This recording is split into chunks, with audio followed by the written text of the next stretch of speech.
Welcome back. Public ನ್ಯೂಸ್ಗೆ ಮತ್ತೆ ಸ್ವಾಗತ. ಇದೀಗ ಬರ್ತಿರುವಂತಹ ಬ್ರೇಕಿಂಗ್ ನ್ಯೂಸ್. ಸಮನ್ವಯ ಸಮಿತಿಯ ಸಭೆಗೆ ಸಂಬಂಧಪಟ್ಟ ಹಾಗೆ ಲೋಕಸಭಾ ಸೀಟು ಹಂಚಿಕೆ ಬಗ್ಗೆ ಕಾಂಗ್ರೆಸ್ ಮತ್ತು ಜೆಡಿಎಸ್ನಲ್ಲಿ ಇನ್ನೂ ಕೂಡ ಒಮ್ಮತ ಮೂಡಿಲ್ಲ ಅನ್ನೋದು ಬ್ರೇಕಿಂಗ್ ನ್ಯೂಸ್.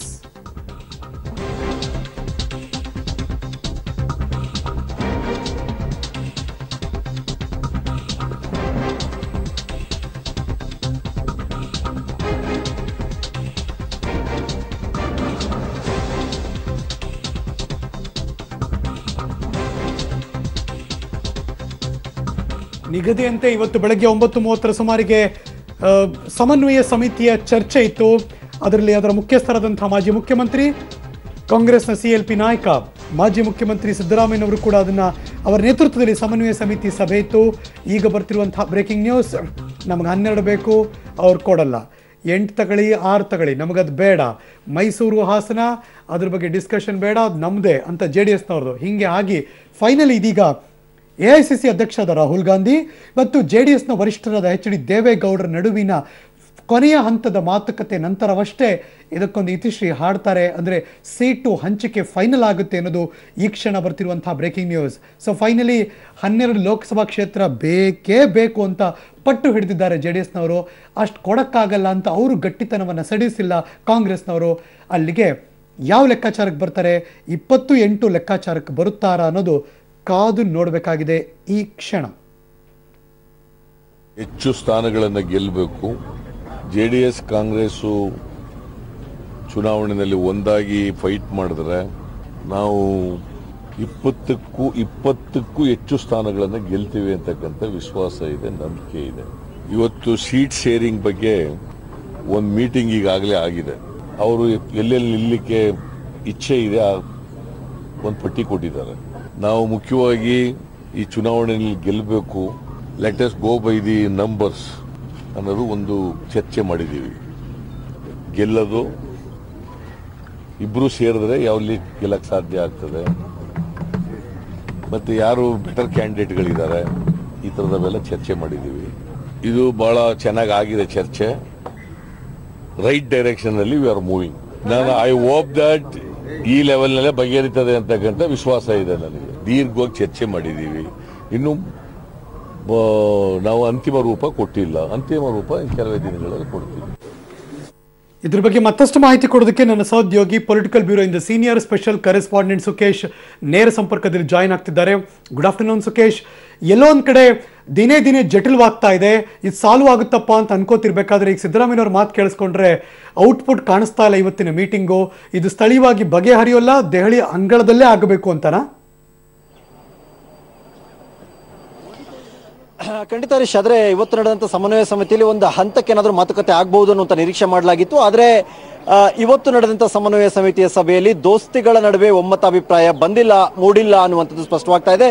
ಜೊತೆಗೆ ಕೆಲವೊಂದು ಸೀಟು ಹಂಚಿಕೆ ವಿಚಾರದಲ್ಲಿ ಈಗಾಗಲೇ ಅಲ್ಲೂ ಕೂಡ ಇರ್ತಕ್ಕಂಥ ಸಮಸ್ಯೆ ಏನು ಅನ್ನುವಂಥದ್ದು ಕೂಡ ಅಷ್ಟೇ ಮುಖ್ಯವಾಗುತ್ತೆ. ಸುಮಲತಾ ಅವರ ವಿಚಾರದಲ್ಲಿ ಕಾಂಗ್ರೆಸ್ ಮತ್ತು JDS ನಡುವೆ ಮೂಡದಂತ ಒಮ್ಮತ ಕೂಡ ಈ ಒಂದು ಸಮಸ್ಯೆಗೆ ಕಾರಣ ಮೂಲ ಇದೆ. ಜೊತೆಗೆ ಹಾಸನದಲ್ಲಿ ದೇವೇಗೌಡರ ಸ್ಪರ್ಧೆ ಬಗ್ಗೆ ನಿಖರವಾಗಿ JDSನವರು ಸ್ಪಷ್ಟಪಡಿಸ್ತಾ ಇಲ್ಲ. ಅದು ಕೂಡ ಒಂದು ಸಮಸ್ಯೆಯಾಗಿ ಕಾಡಿರುವಂತದ್ದು. ಅದನ್ನ ಸರಿಪಡಿಸಬೇಕಾಗುತ್ತೆ ಎನ್ನುವಂತ ಮೇಲ್ನೋಟಕ್ಕೆ ಮಾತುಗಳನ್ನ ಕೂಡ ಕಾಂಗ್ರೆಸ್ ನಾಯಕರುಗಳು JDS ನಾಯಕರುಗಳು ತಿಳಿಸಿರುವಂತದ್ದು. ಇವನ್ನ ಹೊರತುಪಡಿಸಿದ್ರೆ JDS ಕೇಳ್ತಾ ಇರುವಂತಹ 12 ಸ್ಥಾನಗಳನ್ನ ಕೊಡುವಷ್ಟರ ಮಟ್ಟಿಗೆ ಕಾಂಗ್ರೆಸ್ ಉದಾರಿಯಾಗಿ ನಡೆದುಕೊಳ್ಳುವ ಸಾಧ್ಯತೆ ಇಲ್ಲ. ಯಾಕಂತಂದ್ರೆ ಕಾಂಗ್ರೆಸ್ನ ಪ್ರಾಬಲ್ಯ ಇರತಕ್ಕಂಥ ಕ್ಷೇತ್ರಗಳನ್ನ ಬಿಟ್ಟುಕೊಡ್ಬೇಕಂತ ಅನಿವಾರ್ಯತೆ ಇರೋದ್ರಿಂದ ಅಷ್ಟು ಸ್ಥಾನವನ್ನು ಬಿಟ್ಟುಕೊಡಲ್ಲ ಅನ್ನುವಂಥದ್ದು.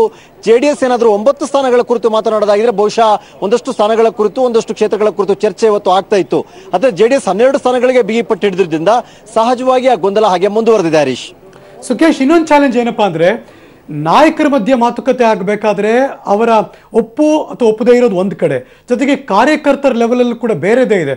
ಮಂಡ್ಯ ಭಾಗದಲ್ಲಾಗ್ಲಿ, ಹಾಸನ ಭಾಗದಲ್ಲಾಗ್ಲಿ ಕಾಂಗ್ರೆಸ್ ಅವರು ಇಲ್ಲಿ ನಮಗೂ ಬೇಕು ಅಂತಾರೆ ಕಾರ್ಯಕರ್ತರು. ಇದನ್ನು ಹೇಗೆ ಹ್ಯಾಂಡಲ್ ಮಾಡ್ತಿದ್ದಾರೆ ಹಾಗಾದ್ರೆ ದೋಸ್ತಿ ಸರ್ಕಾರದಲ್ಲಿ?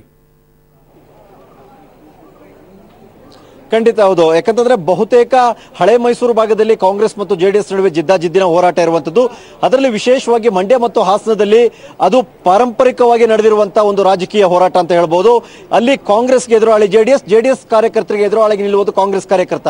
ಹಾಗಾಗಿ ಮತ್ತು ಮಂಡ್ಯಕ್ಕೆ ಬಂದ್ರೆ ಯಥಾವತ್ತಾಗಿ ಅದೇ ಪರಿಸ್ಥಿತಿ ಮುಂದುವರಿಯುತ್ತೆ. ಹಾಗಾಗಿ ಇಡೀ ಮೈತ್ರಿಯಲ್ಲಿ ಕಗ್ಗಂಟಾಗಿ ಕಾಡುವಂತ 2 ಲೋಕಸಭಾ ಕ್ಷೇತ್ರಗಳೇ JDSನ ಭದ್ರಕೋಟೆ ಆಗಿರ್ತಕ್ಕಂಥ ಮಂಡ್ಯ ಮತ್ತೆ ಹಾಸನ. ಅಲ್ಲಿ ಕಾಂಗ್ರೆಸ್ನ ಕಾರ್ಯಕರ್ತರುಗಳು ಮಾನಸಿಕವಾಗಿ ಜೆಡಿಎಸ್ ಜೊತೆ ಹೋಗ್ಲಿಕ್ಕೆ ಸಿದ್ಧರಿಲ್ಲ. ಹಾಗಾಗಿ ಒಂದು ಕಡೆಯಿಂದ ಜೆಡಿಎಸ್ಗೆ ಕಾಂಗ್ರೆಸ್ ಕಾರ್ಯಕರ್ತರ ಒಳ ಏಟಿನ ಭಯವೂ ಕೂಡ ಇದೆ. ಅದರ ಒಂದು ಸರಿಪಡಿಸುವಂತ ಜವಾಬ್ದಾರಿ ಕಾಂಗ್ರೆಸ್ ನಾಯಕರುಗಳಿಗೆ ಬರುತ್ತೆ.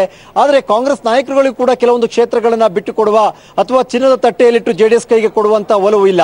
ಹಾಗಾಗಿ ಸಹಜವಾಗಿ ಕೆಲವೊಂದು ಕ್ಷೇತ್ರಗಳ ಬಗ್ಗೆ ಅವರು ಅಪಸ್ವರವನ್ನು ಎತ್ತಿರಬಹುದು. ಹಾಗಾಗಿ ಇನ್ನೊಂದು ಸುತ್ತಿನ ಮಾತುಕತೆ ರಾಜ್ಯ ಮಟ್ಟದ ನಾಯಕರಲ್ಲೂ ನಡೆದ ನಂತರದಲ್ಲಿ ಹೈಕಮಾಂಡ್ ಮಟ್ಟದಲ್ಲೂ ಕೂಡ ಅಂತಿಮ ಸುತ್ತಿನ ಚರ್ಚೆಗೂ ಇದು ಹೋಗುವಂತ ಸಾಧ್ಯತೆಯನ್ನ ತಳ್ಳಿ ಹಾಕುವಂತೆ ಇಲ್ಲ. Harish, thank you so much Sukhesh ಶಿಕ್ಷಣದ ಮಾಹಿತಿಗಾಗಿ.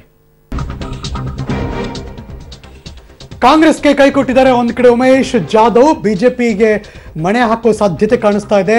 ಕಲಬುರಗಿ ಬಿಜೆಪಿಯಲ್ಲಿ ಮಗದೊಂದು ಅಸಮಾಧಾನ ಸ್ಫೋಟಗೊಳ್ತಾ ಇದೆ. ಹಾಗಾದ್ರೆ ಅಲ್ಲೇನು ನೋಡೋಣ ಬ್ರೇಕಿಂಗ್ ನ್ಯೂಸ್ ನಲ್ಲಿ.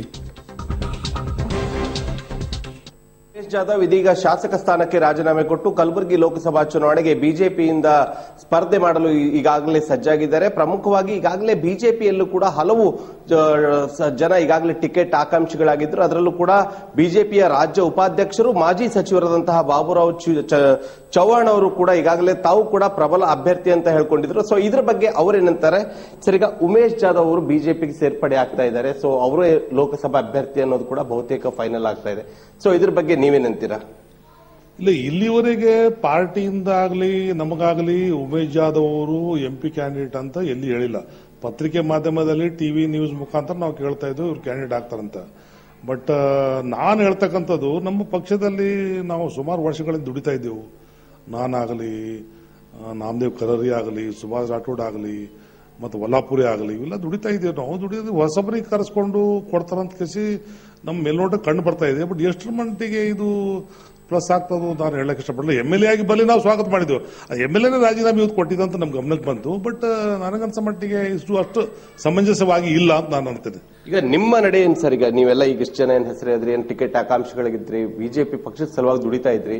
ಸೊ ನಿಮ್ಗೆಲ್ಲೋ ಒಂದ್ ಕಡೆ ನಿರಾಶೆ ಆಯ್ತು. ಈಗ ಜಾಧವ್ ಸೇರ್ಪಡೆ ಅವರಿಗೆ ಫೈನಲ್ ಆಗ್ತಾ ಇದೆ. ಸೊ ಇದ್ರ ಬಗ್ಗೆ ನಿಮ್ಮ ನಡೆ ಏನ್ ಸರ್? ನಿಮ್ದೆಲ್ಲರದು ಒಟ್ಟಾರೆ ಜನ ನಿಮ್ದು ಈಗ ನಮ್ಮ ನಡೆ, ನಾಳೆ ಯಡಿಯೂರಪ್ಪ ಸಾಹೇಬರು ಬರ್ತಾ ಇದ್ದಾರಂತ ನಾನು ಕೇಳಿದ್ದೀನಿ. ನಾಳೆ ಯಡಿಯೂರಪ್ಪ ಸಾಹೇಬರಿಗೆ ಮಾತಾಡ್ಕೊಂಡು ಕೊನೆ ಹಂತದಲ್ಲಿ ಅವ್ರು ಏನಂತಾರೆ ಅವರಿಗೆ ತಿಳ್ಕೊಂಡು ನಮ್ಮ ನಡೆ ಆಮೇಲೆ ತೀರ್ಮಾನ ಮಾಡ್ತೀವಿ ಅಂತ ನನ್ನ ವಿಚಾರ. ಈಗ ಒಂದ್ ವೇಳೆ ಅವರೇ ಅಭ್ಯರ್ಥಿ